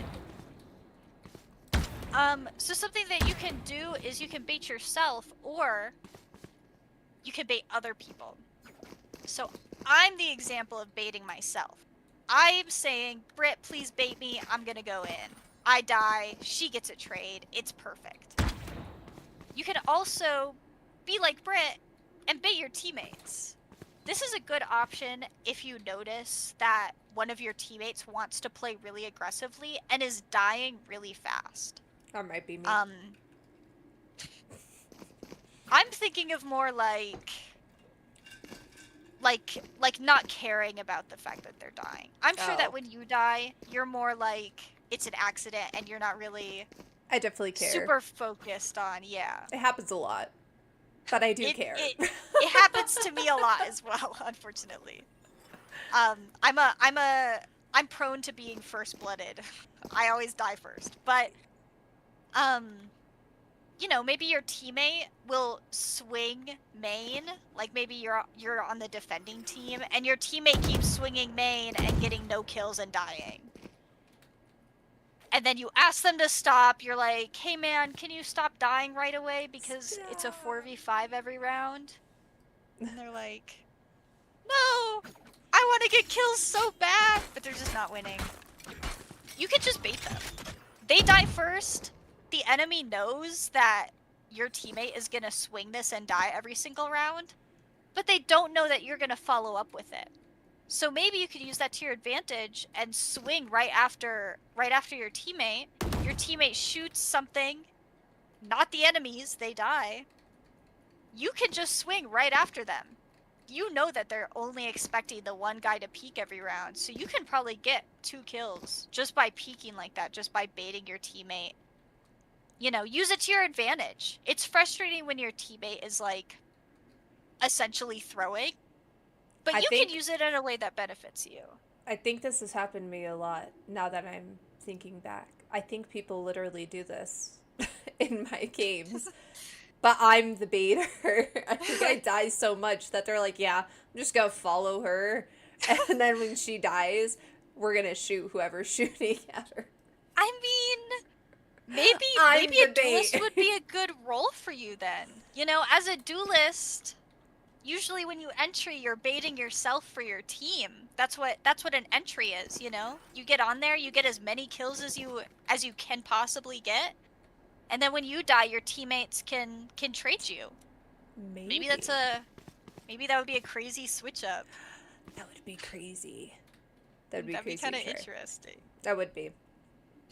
Okay, so now talking about defending. I know you could bait Mhm. on really either side of the team and attacking or defending.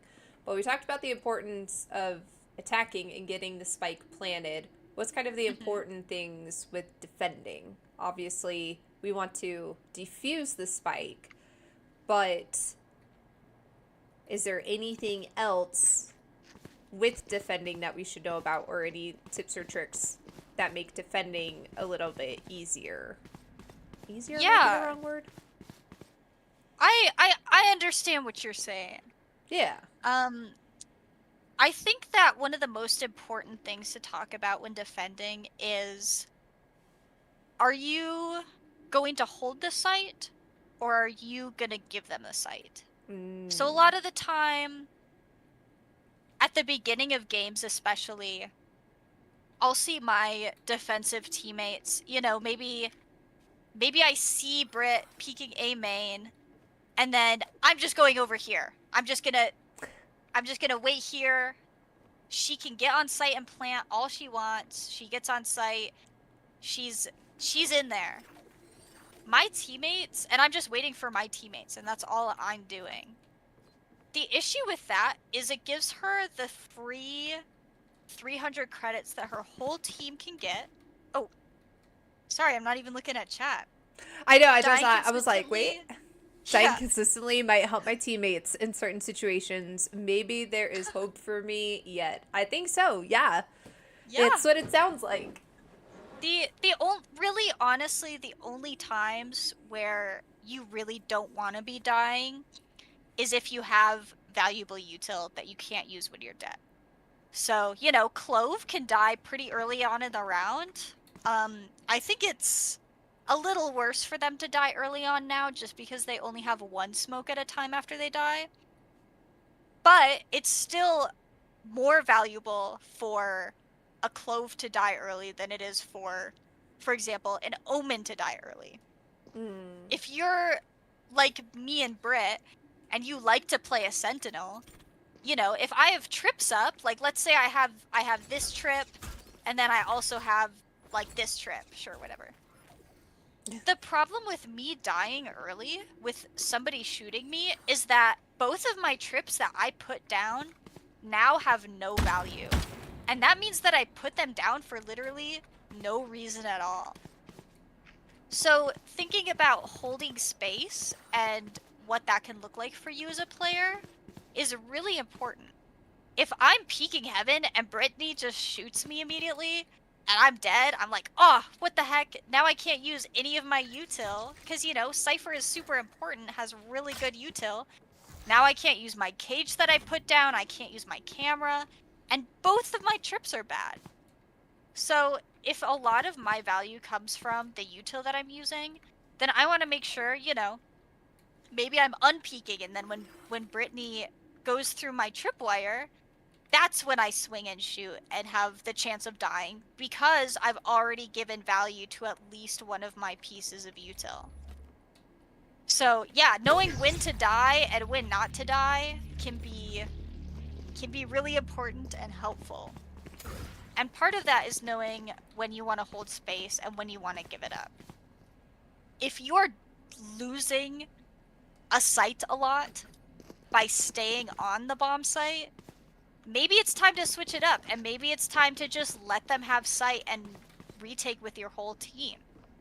If you're, you know, maybe you have one person on site and one person off site and you're losing, maybe we need to get the other person on site too. Maybe we really need to be aware of how we're holding the space.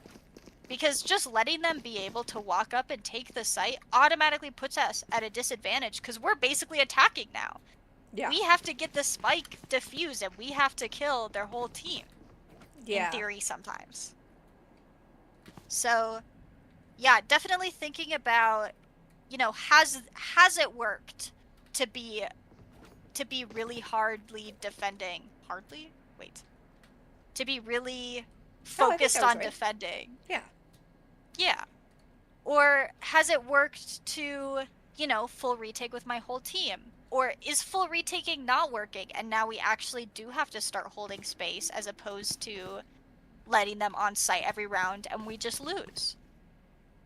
So a lot of Valorant is a lot more like intentional than it seems initially, I think. You know, your movement is really intentional. How you Yes. peek is intentional. How you're attacking and defending is intentional. How you're interacting with your teammates. The whole thing is, you know, not necessarily putting a conscious effort into it, but it's something that you're doing on purpose the whole time for a reason. Yeah. I So, would agree.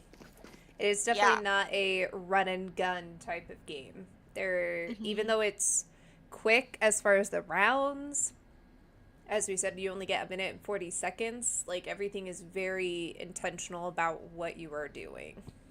Yep. That's very true. Oh, that's so cute. What the? Oh my Was gosh! this a But she is raid? Boogie! Yes! Oh, thank you Whoa! so much for the 30? raid! How are Wow! you? Hi, everyone! Boogie, what were you playing? Were you playing Apex? Hi, my loves! I feel like I haven't talked to you in so long. Rivals, that's so fun. Rivals! Oh my gosh, we gotta play Rivals together sometime. Rivals is definitely my jam. Definitely a little fast paced compared to Valorant. Very fast paced compared to Valorant. And so we must catch up, please. Yes, I would love that.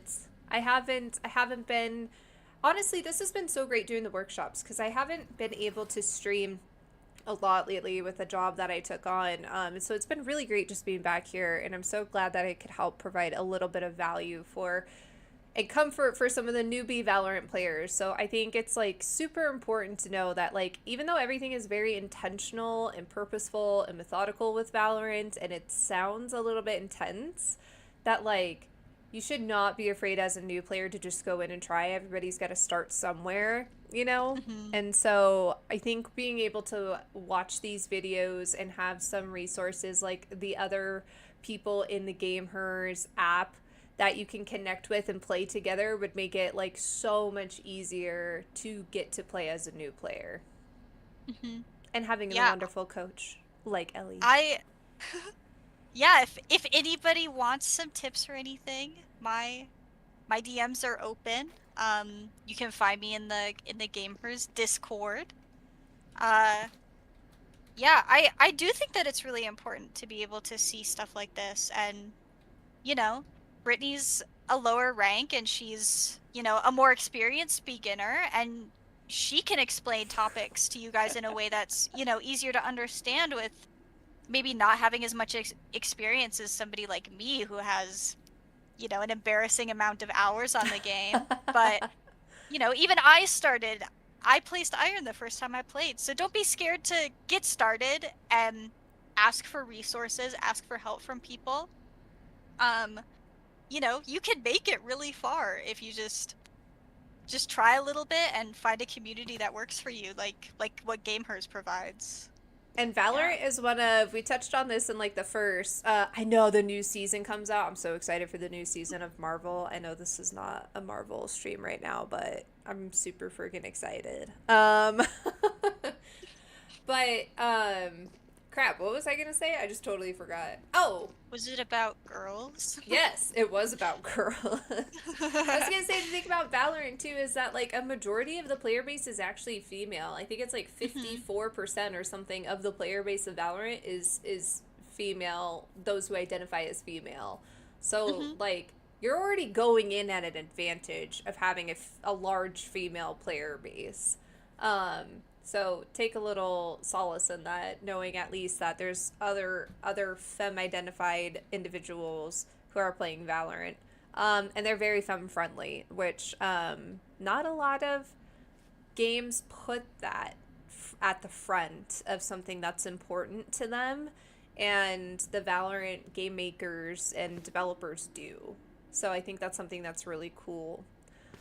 Yeah, and even yeah, Valorant themselves shows it by offering stuff like Game Changers, which is, marginalized gender tournament that they host, and it's like huge. And some of the best players in the world are, identify as female or identify as non-binary, and it's really important that games, especially for me, it's important that a game that I'm playing has that representation and that encouragement as a woman to want to play the game. And Valorant really provides that, and more communities provide that as well. Like, like GameHers, where there are spaces where women can play and feel comfortable playing and not have to worry about something like being bullied or being harassed or something along those lines that can happen in other games. I love it. All right, so with that, we have one more topic that we kind of glazed over. Buying economy. So we touched on this in the first workshop.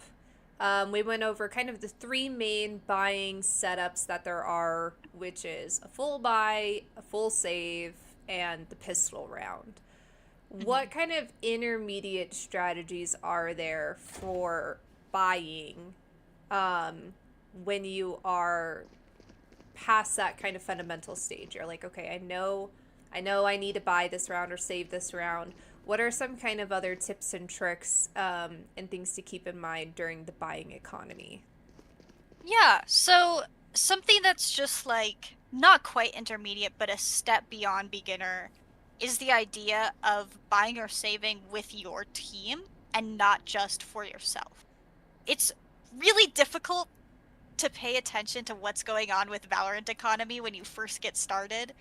When you open up your buy screen, man, there is so much to look at here. And it's really overwhelming when you first start and you have no idea what's going on here. And even now, sometimes I open my buy screen and I'm like, I have no idea what to buy. I'm gonna be freaked out about this. So, a big thing to look at when you're deciding whether you want to buy or save is, can your teammates buy or save? So, let's say like you have enough credits to buy. Let's say you want to buy a Phantom and you can buy. Oh, it's infinite abilities. I forgot. I know. Let me So maybe I have enough credits to only buy this, and like I want to buy this because it's good. It's a good group of stuff to buy.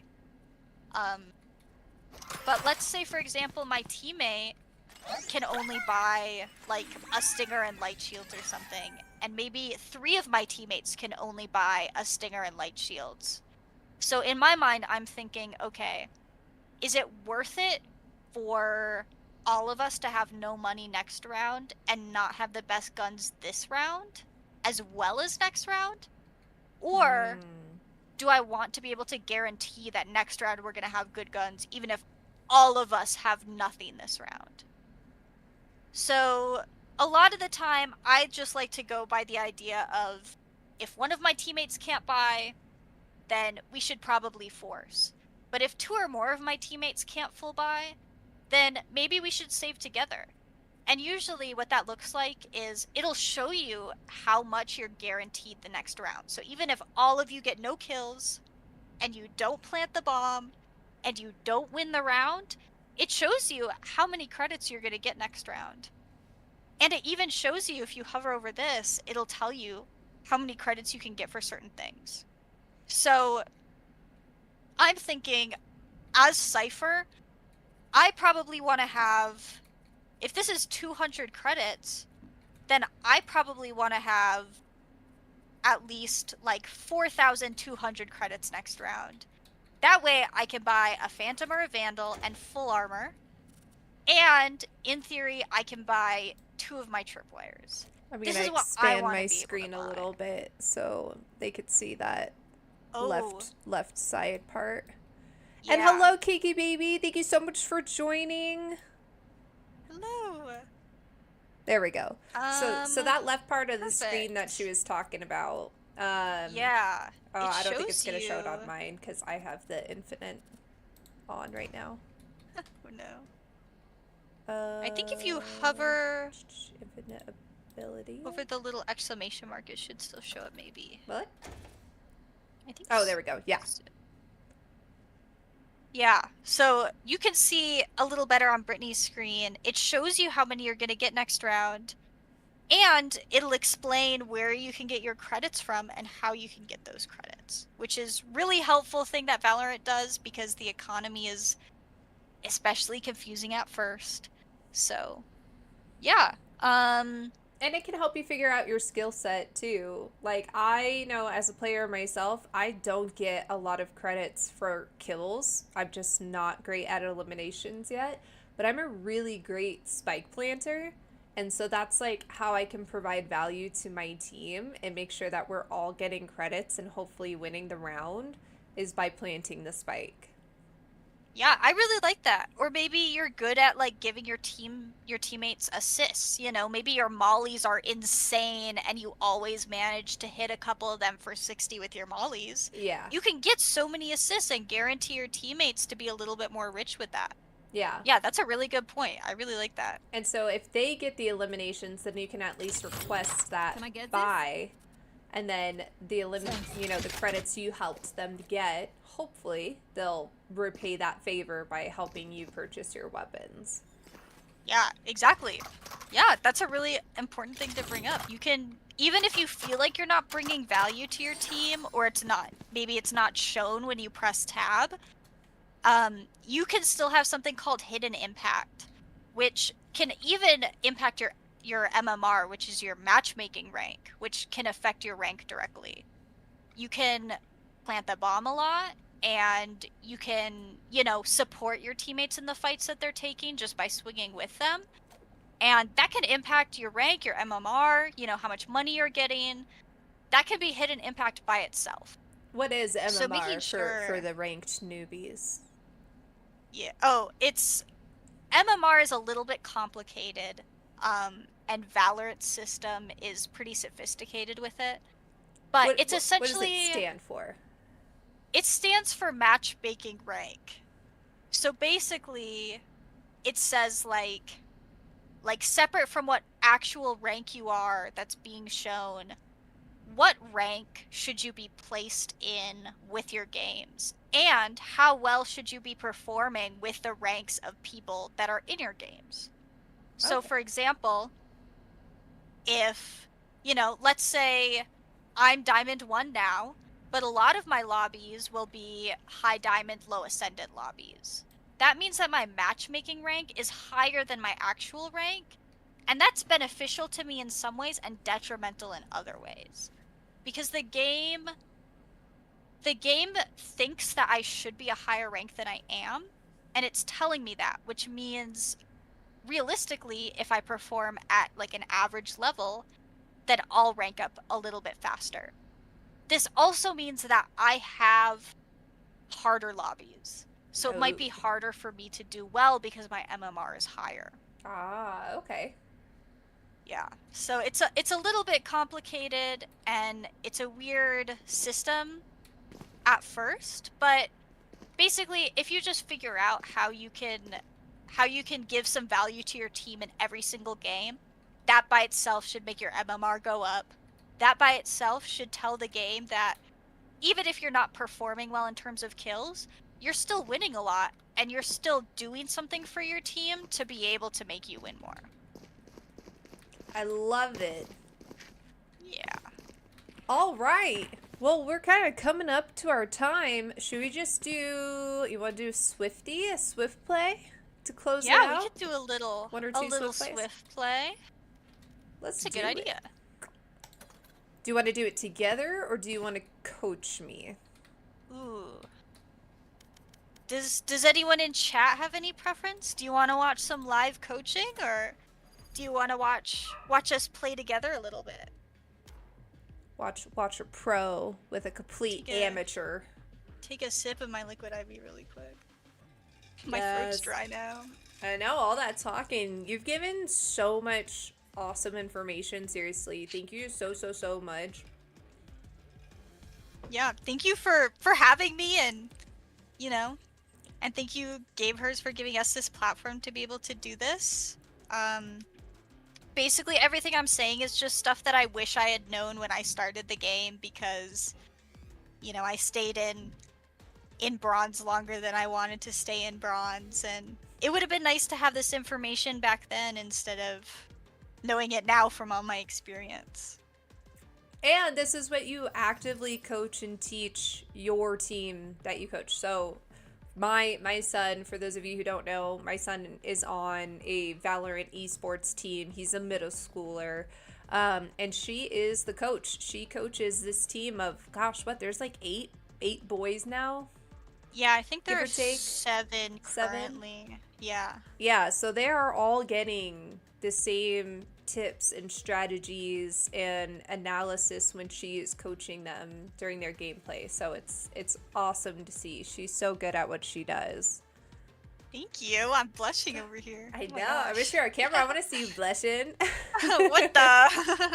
What? I'm too, No, I'm too it's true. camera shy. I'm too camera shy. Yeah, it's so true though. You're such a good coach. So, alrighty, yeah. Thank you so much. What do you want to do? If you want to play together, I love your banner, by the way, the Bazooka Badger. I love Bazooka Badger. He's my favorite ever. I think he's so cute.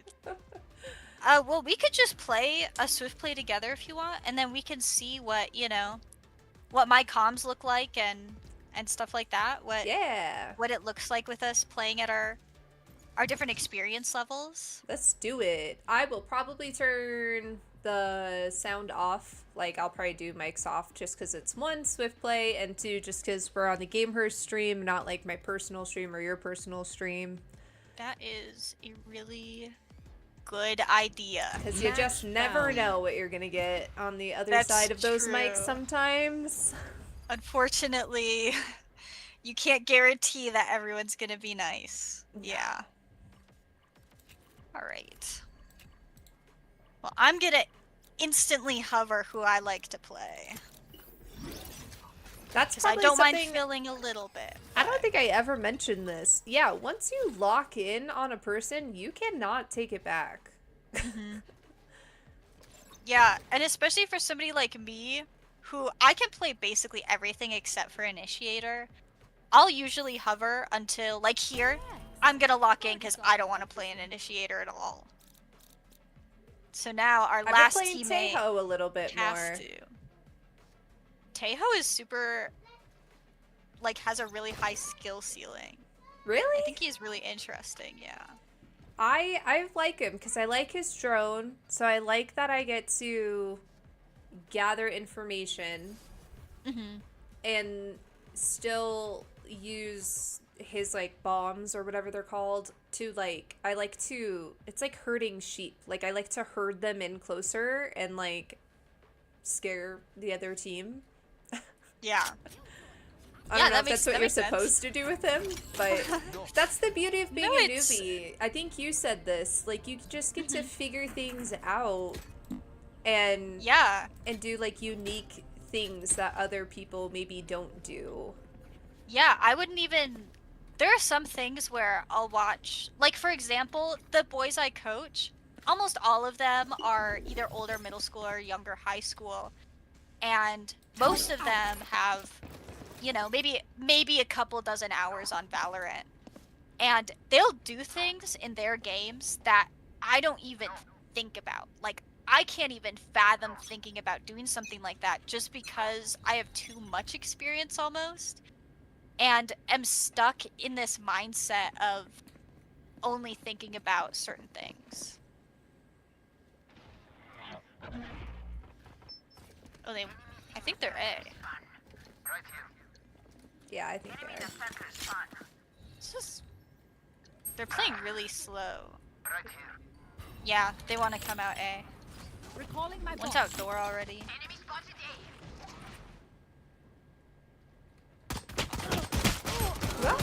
fight. 60 fade. Nope, that was terrible. Last player My standing. sound Okay, was I down a missed. little bit. I missed a lot.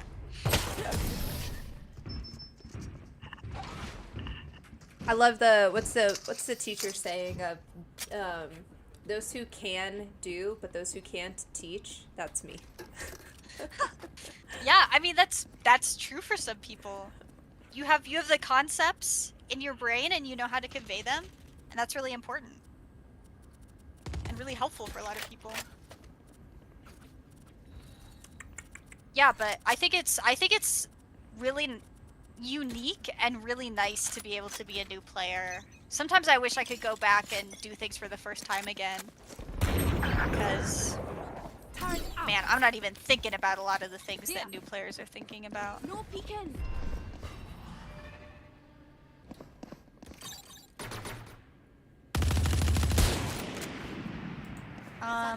Could be an arcade. God dang it. Sage got me.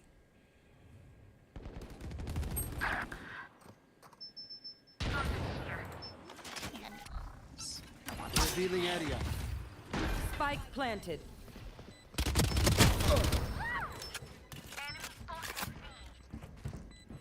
And this is where, like, even though I'm dead, I'm still providing, like, value to my team. I've got my map up, Taken out. Not ready. so anything that comes up on the map, Player standing. Aw, I can try man. to let them know of. Yeah, that's really helpful too. Being able to communicate what my teammates can't communicate to me, or, you know, the other way around, being able to communicate to Brittany what she can't hear is really important. Because we have everybody muted, so we And can't it's- hear it's anything a- that they're saying. It's a swift play, so it doesn't quite matter in this one, but normally we would probably be calming a little bit more and saying specifically what we're pinging. For example, I was just kind of spamming pings, but normally I would say like, oh, their Sova was around the corner or over here, or Deadlock was over here doing this. Spike down. It looks A. like they want to go A. Yeah, I think they're going A. I have my turret at B One's outdoor. still. That's Spike. That's Spike. Spike spotted A. Behind you with a snipe. Ooh. They could long flank, so be careful. I do still have my turret out. That's when my ult is ready. Oh god. One's outside. Ah, Oh god. Back like I never left. into you. Ah! Oh my god. Last player standing. Whoa.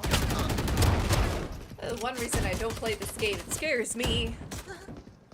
Our teammate shot a judge at me and I got so confused. Revealing area. Yeah, Valorant's a Spike horror planted. game. Found them. That's definitely true. The jump scares. The jump scares.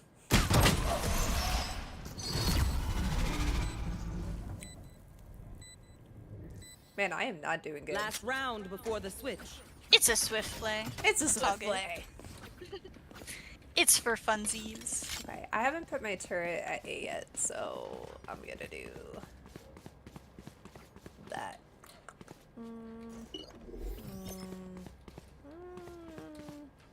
Not really a great place to put it here. Maybe you could put it drop or something? Would that be silly? Turret out. It could get early info. Yeah, that's pretty good. Ah, I hear a snipe. They're gonna be Of course they are, because I didn't go B this time. awkward. I'm full blind. Calling my I'm not full blind. Fate dogged. I think they might have cut noise. They're going underneath to arcade. Can't use that yet. Yeah, they're a bunch arcade. Get him. They're gonna be behind our Sova. Yeah, I'm gonna put a turret out. Placing sentry. Oh my god, that's terrifying. I'm scared. Oh, see, I had shooting error. Satchel out. My territory, my Oh, dang it. They all have snipes? Is that Spike what's down, B. happening? I think only. Last player Oh, standing. I died. I think only Sage 30 does. seconds One left. site, one. Sage and Reyna. Reyna did too. I got sniped by Reyna. Oh dang. Then Yeah. maybe they did. Switching sides.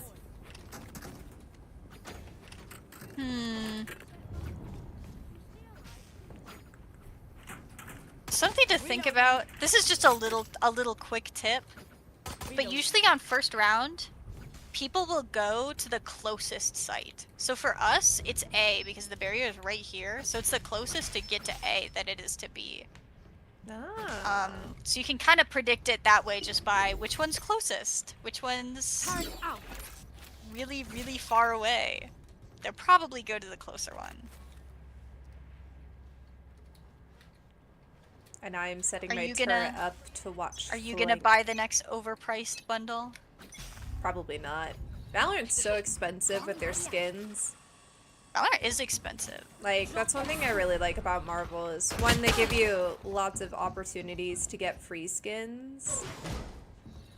Yeah, But that's then- true. That's definitely very different from Valorant, where they do not like giving you free skins. I'm working on it. I'm working on it. He's so impatient. This happens to me every time I play. One enemy remaining. Arsova's still pushing up. You don't know where this guy is. I guess he could flank. Oh, he's not flanking.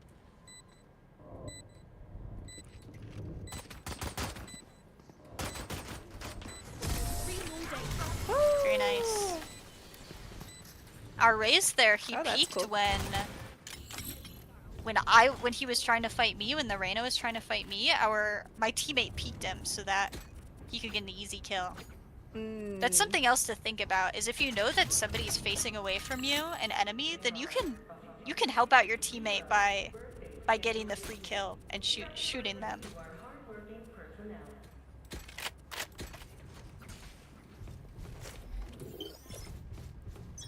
Placing sentry. Are we going A? Or are we going B? It looks like our teammates want to go B, so Well, I'll go that shucks. way too.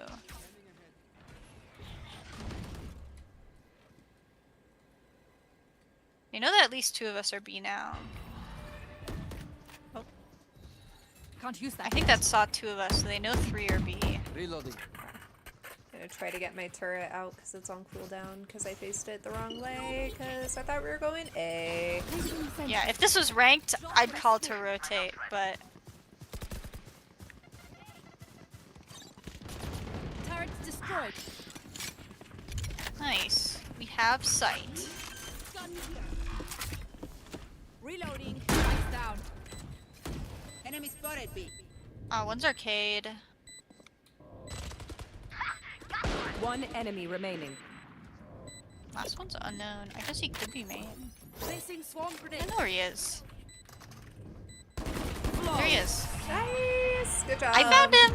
They should stop playing checkers. Peekaboo! Swarm grenade out. OMG, hi. Hi, final girl. How's it going? OMG, hi! Okay.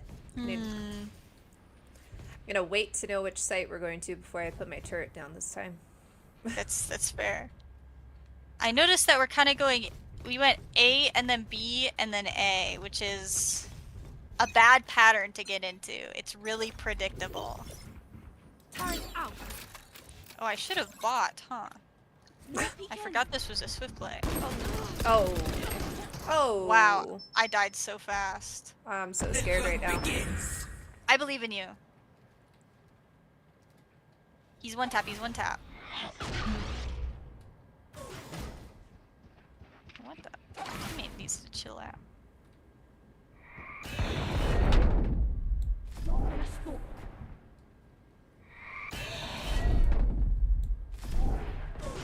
Okay, they're blinding me, bullets. but they're not coming Looks like out. your teammates want to leave. Yeah, your teammates are leaving. Perfect. I definitely can't reach B from here, but that's okay. I'll do my best. Oh, one's B already.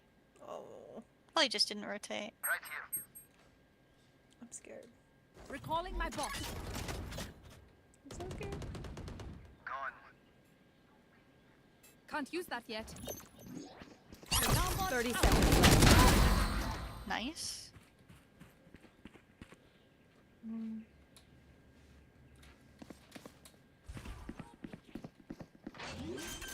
I can't really smoke much for you. Last player standing. Wow. No! Down B. So unfortunate. That was unfortunate. Defenders win. All good. Oh, that's okay. That was a fun Swift play. Well, That was fun. we're at our time. We're at 2 hours and 8 minutes. Already? I know. It kind of flew by. Holy cow, yeah, it did. Yeah, but it was really great. It was I like, agree. it was so much information.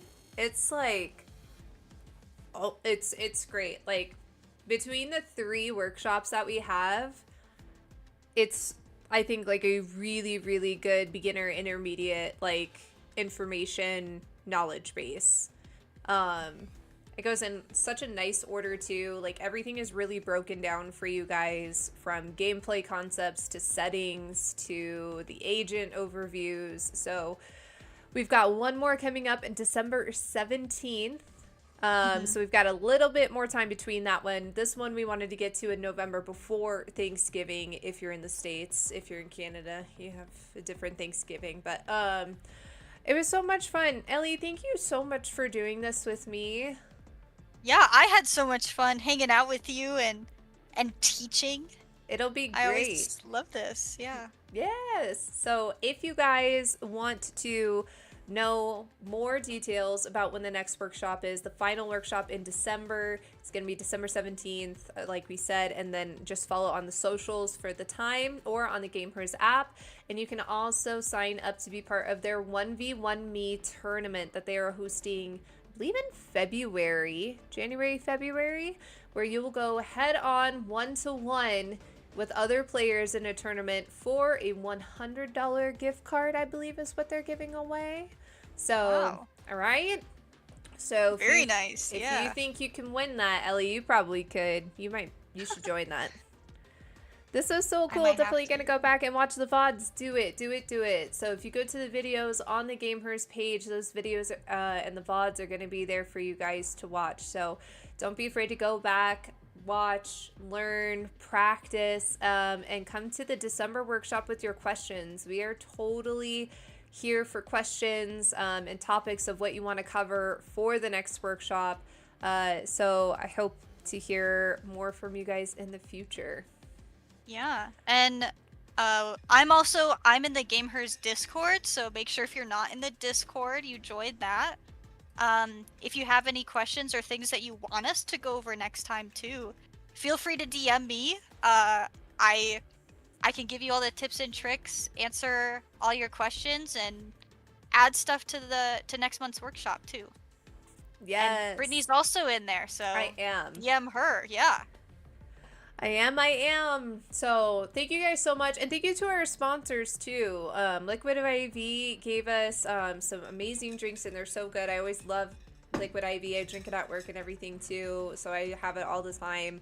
So thank you guys so much. And you guys have an amazing night. And if you haven't entered the raffle, now is the last minute chance. So I'm going to be hitting that stream ending screen.